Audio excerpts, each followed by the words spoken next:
जुड़ा किससे हुआ है? हमारी बहन बुआ बेटी के साथ। तो हमारे घरों में संस्कार क्या है?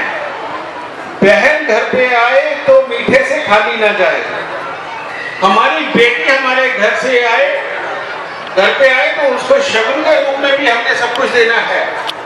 और हमें कन्या पूजन सिखाया जाता है, और ताकि शुरुआत से ही बहन बुआ बेटी के लिए श्रद्धा हमारे मन में रहे।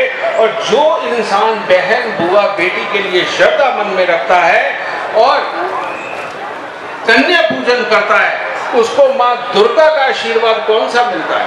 उसको माँ दुर्गा का वो आशीर्वाद मिलता है जैसा आप वैष्णो देवी जी में जाकर के प्राप्त करते हो।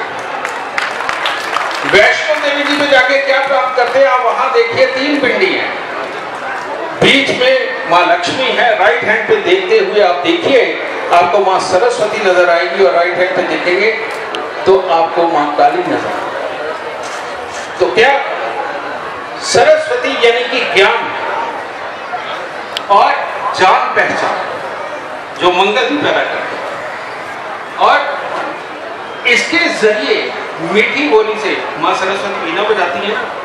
मीठी बोली के साथ जब आप किसी भी काम को एग्जीक्यूट करने की जब आप हिम्मत पैदा करते हो तो तब लक्ष्मी उत्पन्न होती है। तो इसीलिए 3 देवियां वहां पे है, और इसीलिए जो भी इंसान अपनी बहन बुआ बेटी को पूजता रहेगा, उसको देता रहेगा, उसको खुश रखेगा और कन्या पूजन करेगा, उस इंसान को माँ लक्ष्मी की प्राप्ति तभी होगी, तभी होगी, तभी होगी और तभी कर चलेगी। इसीलिए ये संस्कार हमारे यहाँ हिंदुस्तान में बनाए गए हैं, और हमारे यहाँ हर धर्म और हर पंथ के अंदर ये संस्कार है। तो बृहस्पति देव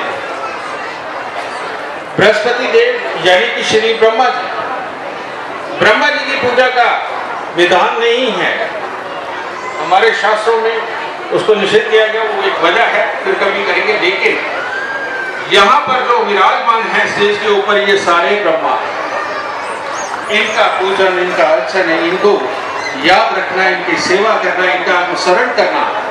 जो भी इंसान अपने गुरुओं के आगे झुकता है, बड़ों के आगे झुकता है, स्वामी जी के आगे झुकता है, हमारे पीठाधीश्वरों के आगे झुकता है, बेटा उसकी स्मरण शक्ति बहुत अच्छी हो जाती है, उसकी याद रखने की ताकत बहुत अच्छी है। क्योंकि यहाँ पर आकर के ये जो सहज प्रवचन है, जब इनको हम अपने मन में उतारते हैं तो ये ध्यान का काम करते हैं, और जब ये ध्यान का काम करते हैं तो हमारी स्मरण शक्ति विकसित होती है। और जिस इंसान को ज्यादा याद रहने लग गया, वो उसका भूलना बंद हो गया, उसका धंधा कभी नहीं चौपट होता, उसका धंधा कई गुना होता है। इसीलिए गुरुओं के दरबार पे आते रहो, स्मरण शक्ति बढ़ाते रहो और घर में समृद्धि पाते रहो।